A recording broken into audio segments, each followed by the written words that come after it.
उधर रामगढ़ उपचुनाव को सियासी संग्राम मचा हुआ है। महागठबंधन और एनडीए में सीधी टक्कर की उम्मीद है। महागठबंधन की ओर से कांग्रेस ने उम्मीदवार उतारने का ऐलान किया है, जबकि एनडीए की ओर से आजसू दावा ठोक रही है। लेकिन 2019 में बीजेपी के उम्मीदवार रहे रणंजय ने पार्टी से प्रत्याशी देने की मांग कर बीजेपी के लिए मुश्किल बढ़ा दी है। झारखंड की रामगढ़ विधानसभा सीट पर उपचुनाव होने जा रहा है। इसके चुनाव की घोषणा हो गई है। 27 फरवरी को मतदान होगा। 31 जनवरी से नामांकन शुरू होगा। आजसू पूरे उत्साह के साथ दावा कर रहा है कि उसके प्रत्याशी चुनाव लड़ेंगे। इधर रामगढ़ के बीजेपी नेता कहते हैं उस सीट पर बीजेपी को चुनाव लड़ना चाहिए, आजसू को नहीं। ये कहना है 2019 में इस सीट से बीजेपी प्रत्याशी के रूप में चुनाव लड़े रणंजय कुमार का।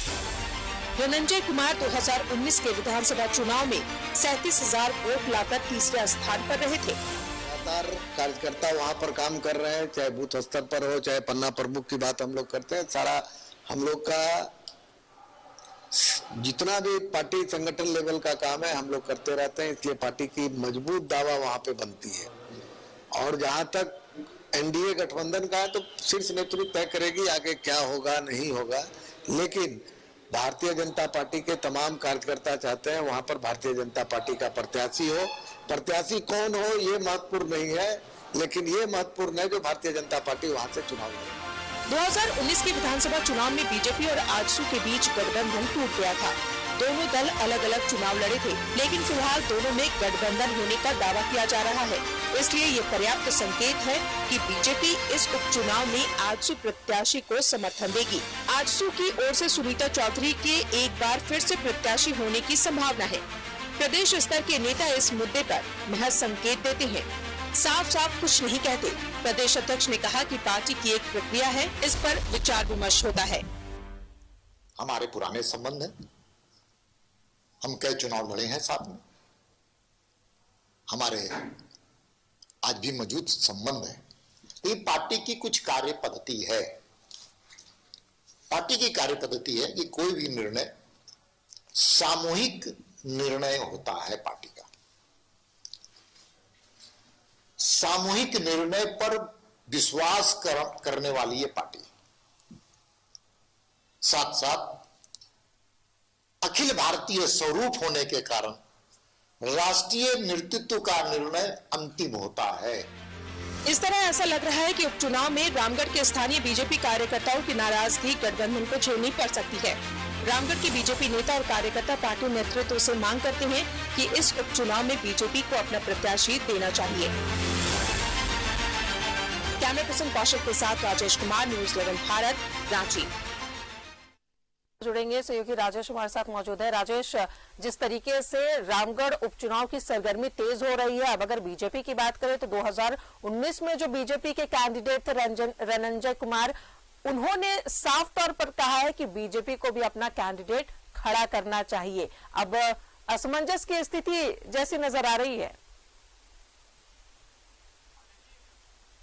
हाँ, देखिए, जो स्थानीय इकाई है उसकी तो भावना यह है कि चुनाव लड़ा जाना चाहिए, भले यह उपचुनाव हो, क्योंकि 2019 में जब आजसू से गठबंधन नहीं था तब पार्टी आनन फानन में, चूंकि अंतिम समय में गठबंधन टूट गया था, तो कोई कैंडिडेट की सर्च होने लगी, तो उसमें रणंजय कुमार जो हैं वो उन्हें प्रत्याशी बनाया गया। अब जो भी हो, मजबूरी रही हो या फिर वहां पर बहुत पार्टी सीरियस नहीं थी, उसे लगता था कि आजसू के साथ अलायंस हो जाएगा। और परंपरागत तरीके से देखिए तो एनडीए फोल्डर में आजसू को यह सीट जाती रही है। आप इससे पहले देखिए चंद्र प्रकाश चौधरी यहां से मंत्री रहे हैं, और इसके बाद जब गठबंधन नहीं रहा तो पार्टी की इकाई वहां पर मजबूत होने लगी, क्योंकि देखिए कुछ एक जगह जब अलायंस में आप रहते हैं तो वहां पर ये लगता है कि कुछ सीटें जो है एक उसका डीएनए ही ऐसा हो जाता है कि वो किसी सहयोगी पार्टी के लिए वो एक तरह से आरक्षित हो जाती है। तो वो सीट आजसू की रही है, इसलिए आजसू अभी चूंकि दोनों का जो रिश्ता है बहुत टनाटन है, एकदम एक बहुत नैसर्गिक कहा जा रहा है। आज भी प्रदेश अध्यक्ष दीपक प्रकाश ने कहा बहुत पुराना और नैसर्गिक गठबंधन रहा है।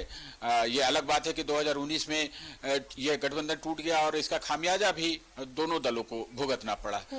तो स्थानीय इकाई जो है कालांतर में देखिए जब होता है कि अगर गठबंधन नहीं रहा तो अपने अपने स्तर से प्रमुख नेता वहां पर तैयारी करने लगते हैं और जिस प्रकार से ये रामगढ़ का उपचुनाव की घोषणा हो गई है तो अब तेजी से वहां पर समीकरण बन रहे हैं क्योंकि आजसू ने वहां पर अपनी तैयारी शुरू कर दी है। चंद्रप्रकाश चौधरी वहां पर कैंप कर रहे हैं, वहां पर जा रहे हैं और जो एक राजनीतिक दल करता है वोट पाने के लिए उस तमाम चीजें हो रही हैं। और ऐसा नहीं है कि चुनाव आयोग ने घोषणा की तब से वो इसमें सक्रिय हुए, इससे पहले ही सक्रिय हो चुके थे और बीजेपी के भी नेता वहां जाकर कहीं न कहीं बैठक कर रहे हैं और भले उसकी सूचना सार्वजनिक नहीं हो पा रही है। तो एक तरह से मान ले कि प्रदेश इकाई यह तैयार है कि यहां से आजसू को ही प्रत्याशी दिया जाएगा और बीजेपी समर्थन करेगी और आजसू का नेतृत्व तो दावे के साथ कह ही रहा है कि वह उपचुनाव बहुत मजबूती के साथ एनडीए फोल्डर के तहत लड़ेगा।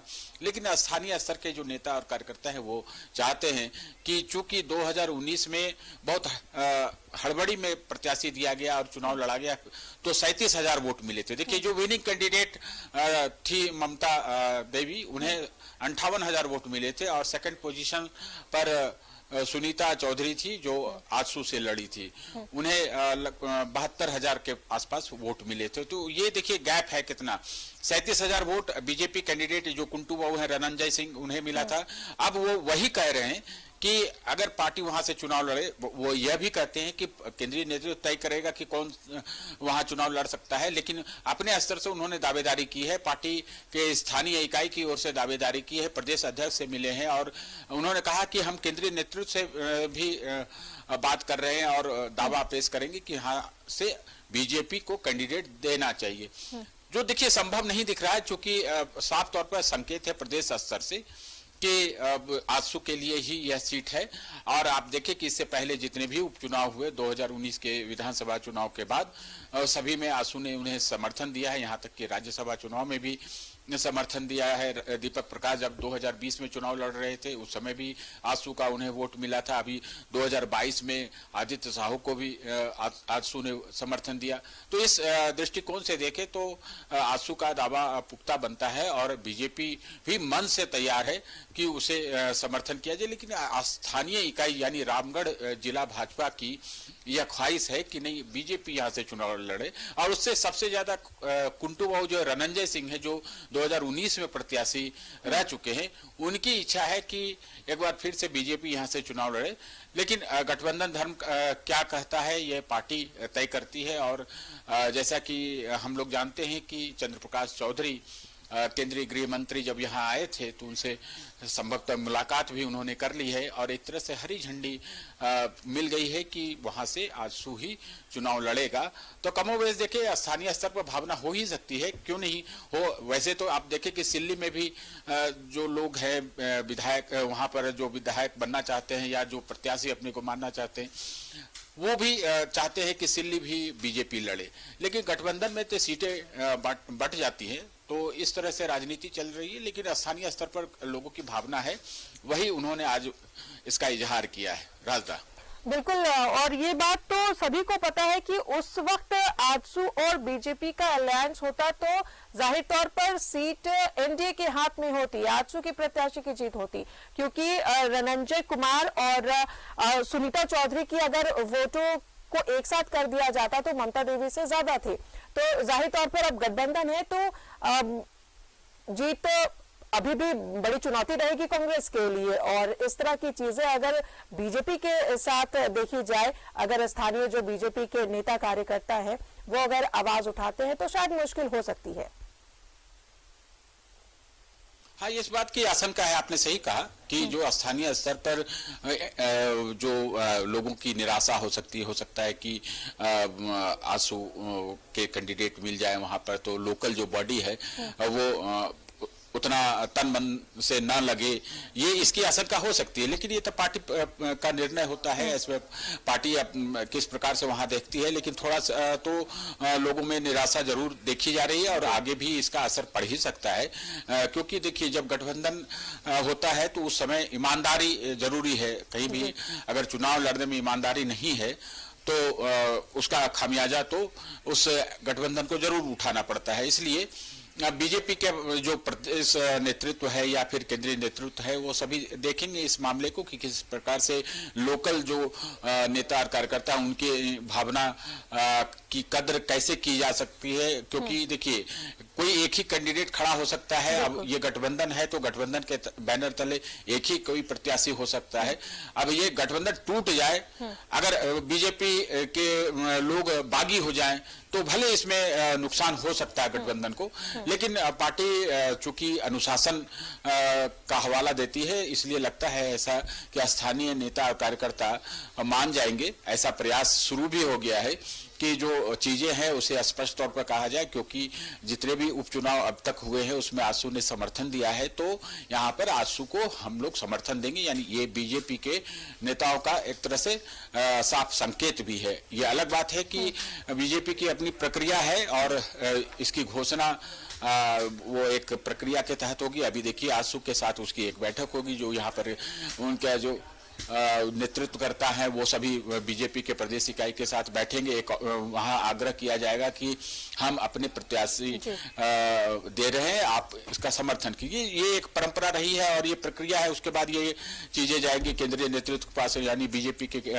आला नेताओं के पास। वहां से फिर आ जाएगा कि हाँ आजसू को समर्थन देना है या फिर जैसा भी निर्णय हो। ये तमाम चीजें अभी एक प्रक्रिया के तहत होती है, इसलिए कोई बीजेपी के नेता स्पष्ट तौर पर नहीं कहते कि आजसू को समर्थन देने के लिए हम लोग तैयार हैं और चुनाव में हम लोग जा रहे हैं। तो एक प्रक्रिया का इंतजार किया जा रहा है, लेकिन स्थानीय स्तर पर जो भाजपा के नेता और कार्यकर्ता हैं उनकी अपनी भावना है। अब उसमें कैसे क्या होता है ये पार्टी का जो प्रमुख नेता हैं वो लोग देखेंगे, पार्टी आला कमान के जो नेता हैं वो सब देखेंगे कि कैसे इसे पैचअप किया जाए।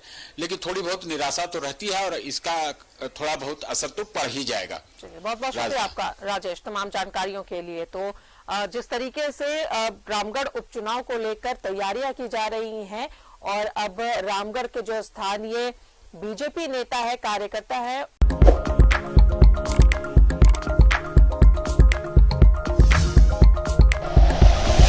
Like and share videos, subscribe करें हमारा चैनल और प्रेस करें बेल आइकॉन। न्यूज़ 11 भारत, सच है तो दिखेगा।